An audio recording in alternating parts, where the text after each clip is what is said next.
Yeah, let's do it. Let's go back to your childhood and your story and eventually all the things that led up to you writing this book. Yeah, so, I grew up as a pastor's kid, and that's kind of where my story begins.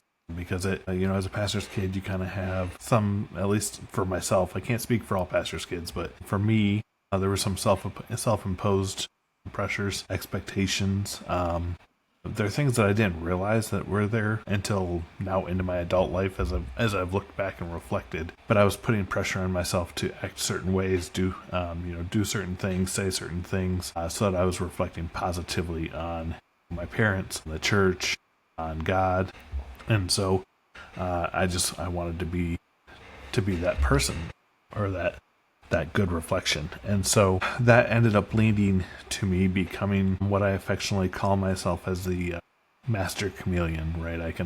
I can blend into any environment, have a conversation with just about anybody. I just am really good at blending in. And so that eventually led to my teen years where I was out with some friends, and like any good chameleon, or actually as I now know it is actually codependency. Codependency is caring more about what other people think about you than what you think about yourself or what God thinks about you. And so now, while I'm out as a teenager, codependency, which I now know is what it is, kicked in, and my friends were talking about this term that I had never heard before. But they were laughing and having a good time with it. I wanted to fit in. I wanted to be accepted. I wanted to be liked. And so I laughed with them, pretending like I knew what was going on and what was being said. But that wasn't really the case. And I didn't want to be in that situation again, because I was just waiting for them to ask me a question or say something towards me. And then I would have nothing to be able to go back on. And I wasn't always the most popular kid growing up. And so I had a group of friends here that wanted me and accepted me for who I was pretending to be. At the time, I didn't realize I was pretending, but they were accepting me. And so I went home that night and I searched for this term so that I would be more knowledgeable if that term or others like it came up. And then I would be able to speak to it and blend in better and be accepted better. And that eventually led to a long-term interest in, which led to an addiction to pornography. And it ended up being a 20-year addiction. And it was something that I struggled with, as I said, for many years. And I would try to defeat it myself. I would, do everything and anything that I could possibly think of. And I just never had success. I'd go back to it for one reason or another. And so I was getting desperate. Like, I knew something had to change. I knew that it needed to change, but I wasn't quite sure how.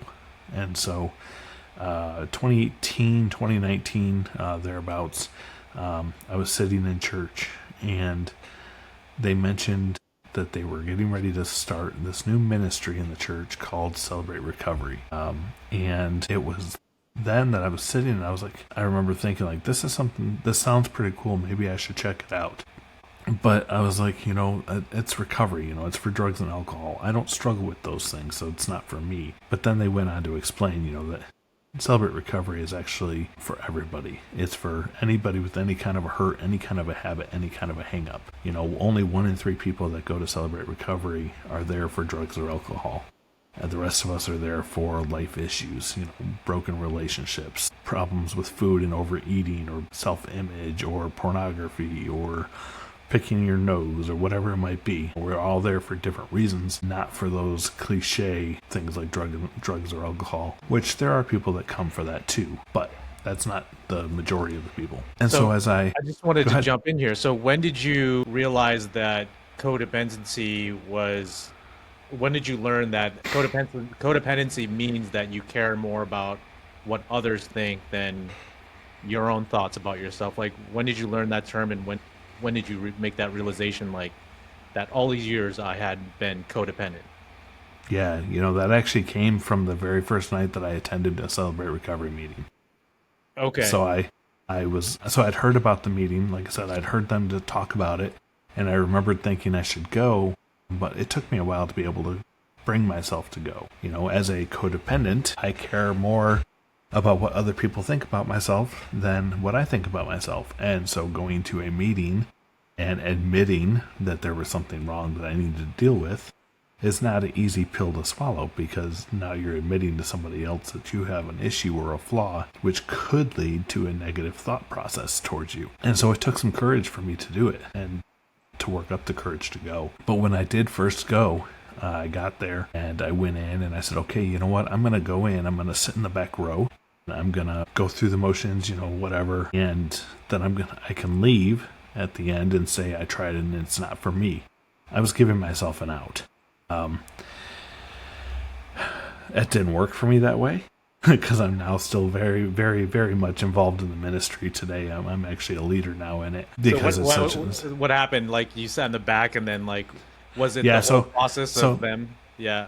So I sat in the back row, and the night went on, and we were in large group, and it was during the large group, which is a part of the meeting, that somebody got up and they said, I'm here for codependency, and they explained what codependency was. And as they were sharing what codependency was, I was like, hey, you're talking about me. And so it's kind of when a light bulb clicked, I was like, oh, cool. I'm not alone in this aspect, I'm not the only one. So that's kind of where I learned the term. But then when you first attend a Celebrate Recovery meeting for the first time, a lot of the meetings have what they call a CR 101, or a Newcomers 101, where if you're brand new, you go and you just learn more about the ministry, what it does, what you can expect every week, and it gives you time to be able to ask questions and get answers. And for whatever reason, I think it was definitely a God reason. It's the only thing behind that I can come to. I was the only newcomer there that night, which means it was just me and a leader in this newcomers class. And so he asked me, because it's same sex typically, and so he asked me, he said, what brings you in tonight? And now I'm in this situation where I can either admit why I'm there, which is for the pornography, or I can come up with something else. And that's when I remembered that somebody had talked about codependency from the stage that night. And in my head, I'm like, oh, well, that's not as bad as pornography. And so I said, I'm here for codependency. And he goes, okay, perfect. I'm glad you're here. And he started, and he stopped, and he turned towards his book, his leader's book, and he picked it up and he started turning the page, and he stopped mid-turn, put the page back down, looked right back at me and said, is there anything else? Now, I can tell you as a leader that is not in the guide anywhere. I still to this day look for it, because it was just one of those random things. But it was in that moment that I have no doubt that it was the Holy Spirit telling him that there's something else. And he listened and he asked. And before I knew what I was doing, I was blurting out this deep, dark secret that I'd been holding on to for 20 years. And I'm sitting there and I'm just blurting this out, and I'm just bawling. I'm weeping in front of him. And going into the meeting, as I was sitting in my car, I was listening to, the enemy was really working on me, and he was saying, don't share this. You're not going to be accepted. Nobody's going to understand. You're unique. You're going to be rejected. You're going to be asked to leave the church. You're going to be asked to do this. You're going to be asked to do that. He was filling my head with all of these reactions that I was going to get if I were to admit this. Yeah. But it was in that moment where I was sitting there weeping, blurting out the secret, that all of those things, everything that I had been told was going to happen, was completely dispelled. And instead of being rejected, I found love. Instead of being rejected, I found acceptance. And I heard, instead of hearing you need to leave, I heard, you're a brave man. Thank you for admitting that and your trust. And it was in that moment that the strength of the grip that the enemy had on my life in that area was completely released, and my life and my journey to recovery began. Sounds like you started letting go of a lot of the fears there that you had. Yeah. And community is so important when it comes to recovery. I mean, honestly, community is important when you're trying to do anything in life, right? It doesn't matter if it's recovering from something or setting a goal for yourself or what it is, there's community is important. I like to say, as we're approaching the beginning of a new year here coming up, I love to use the analogy of New Year's resolutions, because with the New Year's, everyone sets pretty much the same goal, at least one same goal, and that is to join a gym and lose weight. And so when people do that, they tend to just do it by themselves, and they rely on their own willpower. And so they join the gym, they start going, they're there for, they go for a few weeks, they might make it a month or two, but before not too long after that, they start to stop going, they stop going for one reason or another. Maybe they're sick one day, or the kids have something going on, or it's too snowy, or whatever it is, they stop going. And then one day turns into 2, into 3, into 4, and before long, you're not going at all. But you're still paying for the subscription, and the gyms are going, yes, another one, Yeah. But there is, on the flip side of that, you have people that join with a friend or multiple friends, and now they have accountability. They have somebody that they're scheduled to meet, and neither one of you want to cancel on the other person because you don't want to be that person to cancel. You don't want to be that person to let the other person down. You don't want to be the person that makes it so that you both don't meet your goal. Yeah. And so you're a lot more likely to continue because you have that accountability. You have somebody cheering you on. Now, And I have... before like this first Celebrate Recovery meeting, was there like a breaking point for you? Like, what was it where you're like, I don't want to continue living like this anymore.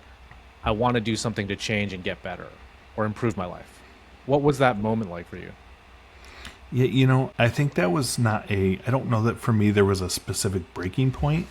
It was more of a slow burn. Like I would, it was just the series of trying to do it myself and not finding success that I knew something had to change. And I knew I needed to admit it to somebody else. I knew that I needed community and accountability, but I didn't feel safe talking to anybody. At that time, I was in the military.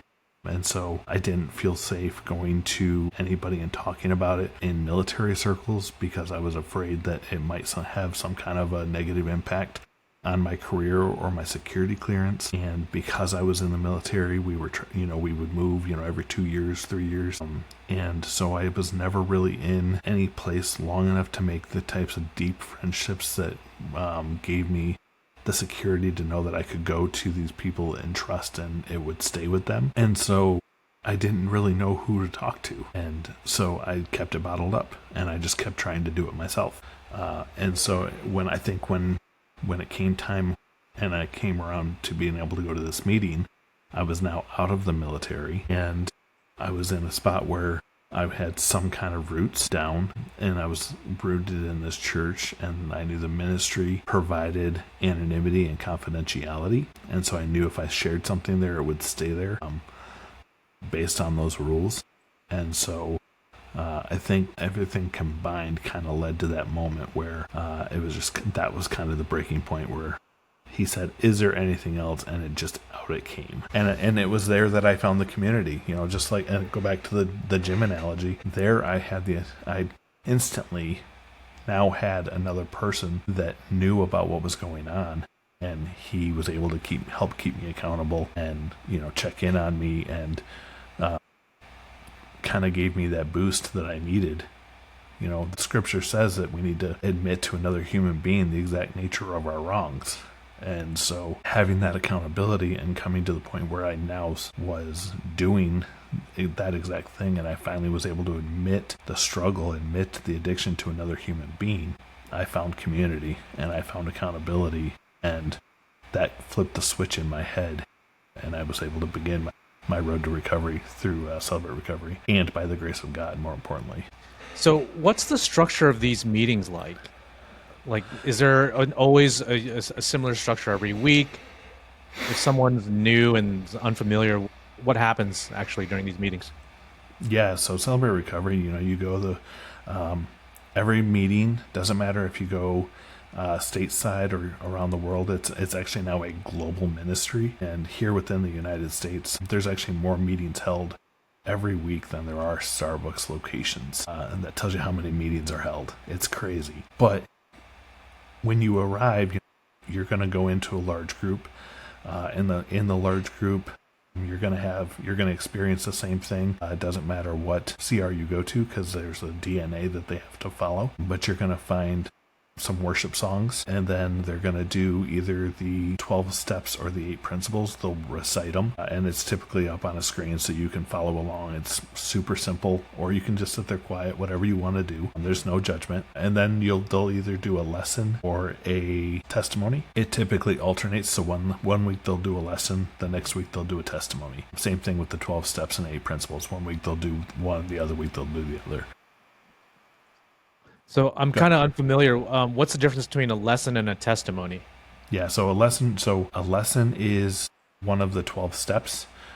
So each step has like 2 or 3 lessons to it that kind of help walk you through the step to identify kind of what is done. And so you do, over the full course of a year, you go through all of the lessons and you work through the steps in that large group. But then a testimony is somebody coming up, and either live or recorded, coming up and talking about their journey, just almost like I'm doing here. They come up and they'd say, who they are, why they started coming to Celebrate Recovery, the things that they've struggled with, what their life was like growing up, and then how Celebrate Recovery helped them and has healed them, and how God has worked in their life, and what life is like now without addiction or struggle or whatever it is. And they just are open and honest with people and sharing their testimony about how God has moved and worked in their life. And the thing I love about Testimony Night is that it doesn't matter what you're there for. As people are sharing their testimonies, you can be struggling with something completely unrelated to what they're talking about, but yet you can relate to exactly what they're talking about in a lot of ways, because you can see similarities. And that's because we're all human, we're all broken. And so at some level, we all go through the same thing. They just have different names to them, And so I love Testimony Night's probably my favorite night to go, because I just get to hear stories about how people have been changed and then figure out ways that they relate back to me. And then I'm able to take those and apply them to my own life. So what happens after the testimony or the lesson? Yeah, so typically then we'll close in prayer, the Serenity Prayer, and we do the full Serenity Prayer, not just the first half, which is what most people are familiar with. We say the full Serenity Prayer, and then from there we break up and we go into what's called open share groups. And the open share groups are gender specific, so men with men, women with women, and we never cross-pollinate in those groups. And that just enables us to be able to share openly with each other about how we're doing, what's going on in our life, some of the challenges we faced that week, some of the victories that we had that week, and just be raw and honest with each other, because then we have a group of men that we're being honest with, or women if you're a lady. Listen to me today. So now you have this group of people that know what's going on in your life, and they can be there for you. They can pray for you. They can help keep you accountable and be that support team for you if you'll let them. And then is that also when the newcomers are also split up, when you split up for... Yeah, so... Okay. Yeah, so typically when you go into your open share groups, that's when the newcomers would go to their class. And so they'll go through and they'll learn all about Celebrate Recovery. And then the following week when they come back, then now they're in with you and everybody else in just the regular groups. Okay, awesome. And then like at the end of that newcomer class, or the men and the women groups, then it just finishes from there, and then you head home. Yep. Okay. You head home, or you stick around.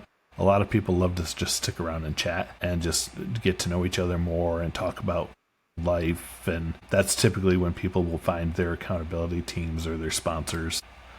Yeah, it's an awesome ministry, awesome evening to be a part of. I love it so much that I go 2 or 3 times a week, not because I need it, but because I love it so much. I just love the community of people that meet there from literally all walks of life, and it's just so awesome. Right.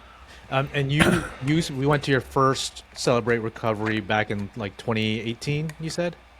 It was 2018, 2019, thereabouts. 2018, 2019. And you had this huge moment the very first night that you went there. You were able to become emotionally vulnerable and share and let go of a lot of your fears.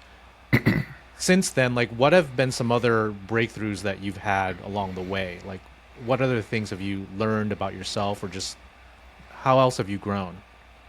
Yeah, it's caused a lot of growth in me. It's through there that I've been able to work the steps a little bit more, go in depth through a step study, which is an in-depth dive into the 12 steps. And I was able to identify like the triggers of the addiction, what causes me to go back into it, and how the addiction in a lot of ways was actually just a symptom of a deeper issue, where essentially my codependency was the illness and the addiction was a symptom, is kind of how it all started. And so I've been able to do a lot of soul searching between codependent urbanity and personal counseling that I've been in just on my own. But it's through all that, it's also given me the courage to be able to share and do things that I wasn't comfortable doing before, where I started going and sharing my testimony. I had mentioned testimony nights. I was able to get up and share my testimony within Celebrate Recovery about my addiction and what I've been through.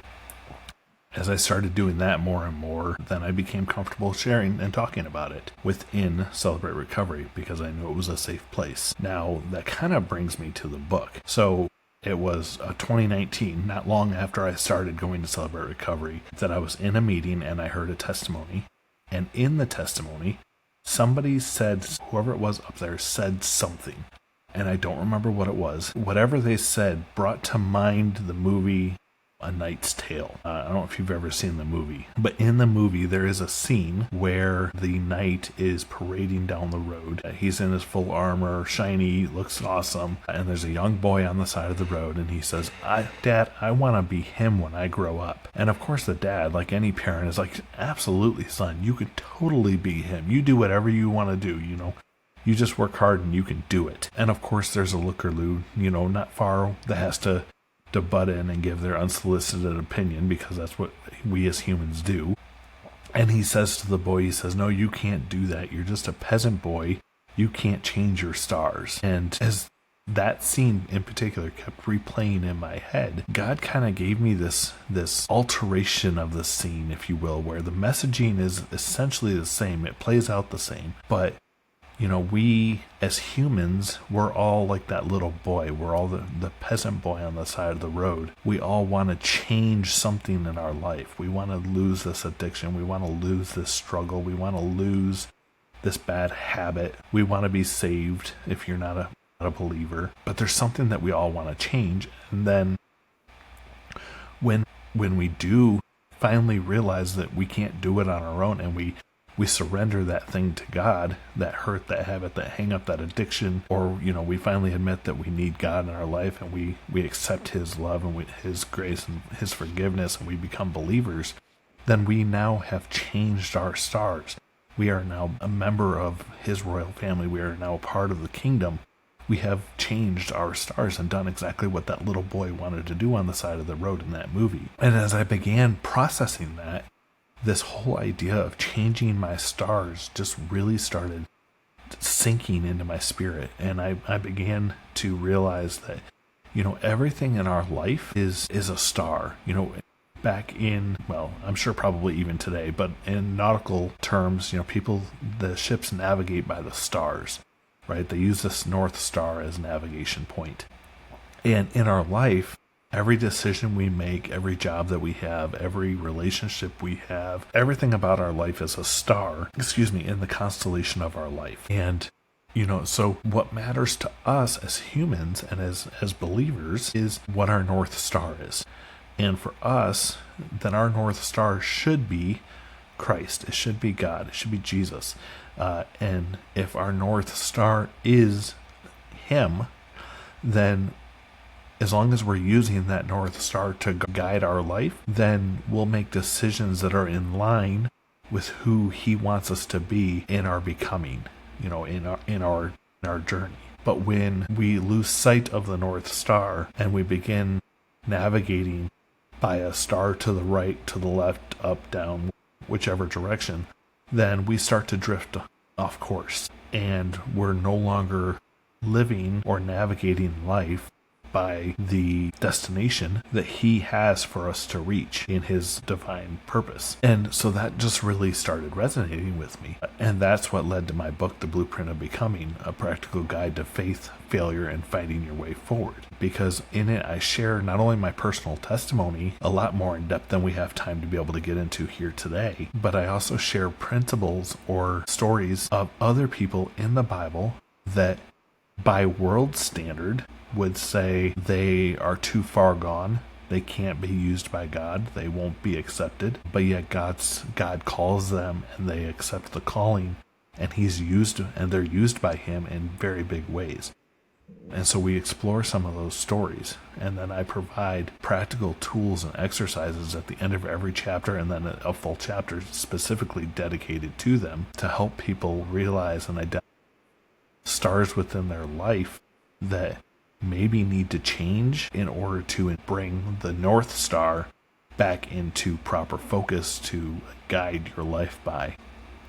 And so a lot of that, though, is done with self-reflection and going through the process that I lay out in the book and answering study questions that I have, and kind of work through the process step by step by step. But again, a community is a big part of this. You know, I encourage people as they're going through the book to find somebody that they can talk to and be honest with, which is why I actually developed a guide. So I have a free leader's guide and a free participants guide that I have developed, that if you want to go through the book with a friend or a group of friends or a church small group or whatever it might be, you can go through the book chapter by chapter, one chapter a week.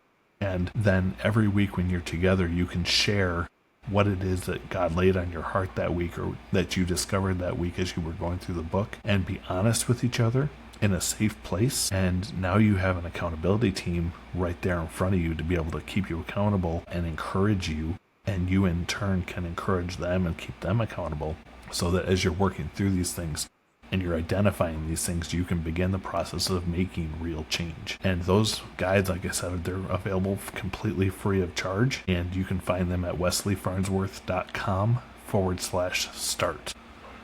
Nice. Yeah, as I was reading your book, I mentioned this to you before. The way that you lay it out is very easy to understand and follow along, which I definitely appreciated. And whenever there's a reference to someone from the Bible, or there's a Bible story, I'm not really familiar with that material, but you made it really easy to understand and follow along of like what was going on in the story, the principles in the story, and you know, basically how to use those principles in your own life. So that's something that I really appreciated in your book, Wes. I appreciate that.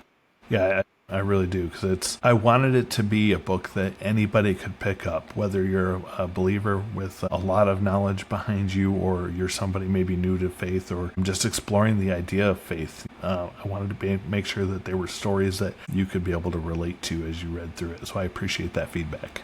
Yeah. Is there like a particular chapter that you like, that's your favorite, or that's something that you really like from your book? Man, asking me to pick a favorite chapter is like asking me to pick a favorite kid. I'm doing it to you.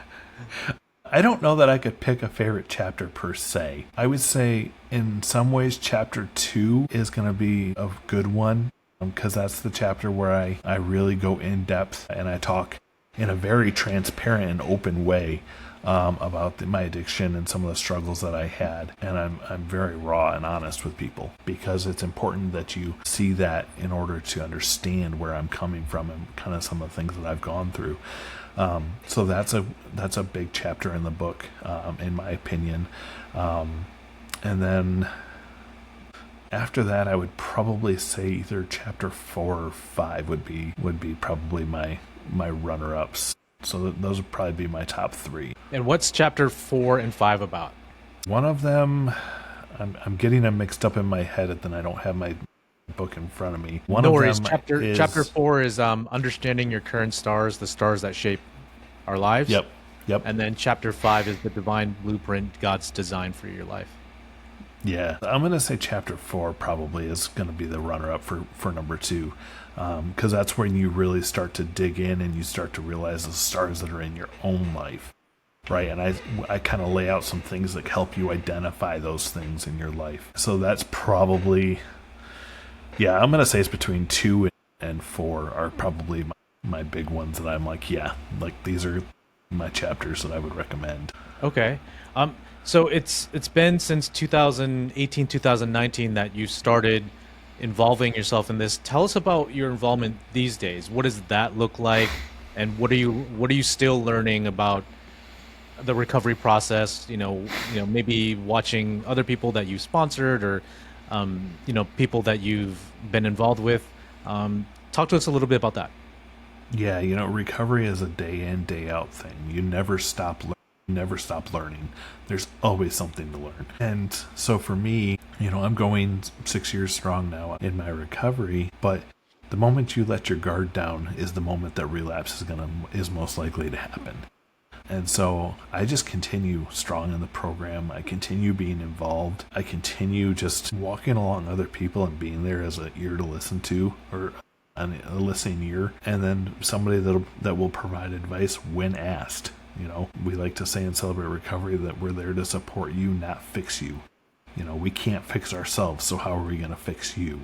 But we will be there and we will listen to you. And then if we have advice that we think can help you, then we will offer it if we're asked for it. But we're not going to come alongside and say, hey, here's exactly what you have to do, because that's not our place. It's your recovery. You have to own it and work it. And we will be there to support you in every way we possibly can. And so that is what I love about Celebrate Recovery, is just being able to be there, listen to people, walk with them, support them, and then just watch God work in their life, and just watch recovery happen in real time. Every week I see a life changed in some way, shape, or form as people have aha moments of their own and share what those things are. And it's so awesome to see. Well, that's great. I mean, if people want to find your book, how can they find it? How can they get in touch with you? Yeah. Go back at, like I said, the website, wesleyfarnsworth.com/start. You can go there, plug in your email address, just so I can say hi to you. And I'll shoot you, actually, if you go and do that, I'll shoot you over an email immediately with a free download of some things that I do in my own personal life to make sure that I continue to stay rooted and focused on Christ, which is sometimes hard to do. And it's a question I'm often asked, like, how do you do it? So I put it together in a PDF. So if you go out there, plug your email address in, I will send it right over to you so that you can use that if you wish to do that. But you'll also there be able to find information on me, information on my book, where to find it. It's available in paperback and ebook, anywhere books are sold. And I also do speaking and coaching, so I'm available to come and speak in churches and small groups and men's groups and retreats and conferences and all that type of stuff. So all that information is there on the site. It's kind of a one-stop shop that I put together specifically for podcasts, because it's a question I'm often asked. And instead of giving you the hosts 15 different links, I just put it all together in one spot. So you can find everything about me and my book there. And if you're interested in Celebrate Recovery, we've talked a lot about it in this episode.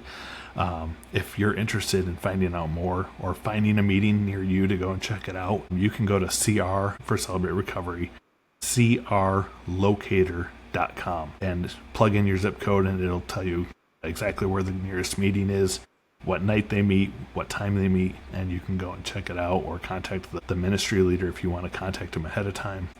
There's no obligation. You can go, leave whenever you want. Nobody's going to keep you there. But I can guarantee you that it doesn't matter what ministry or what CR meeting you go to. You will walk in, you'll be accepted, you'll be loved, and you will never be judged. Well, Wes, thank you so much for sharing your story, your testimony with us. Again, loved your book. So good to have you on the show, and so good to talk to you again, Wes.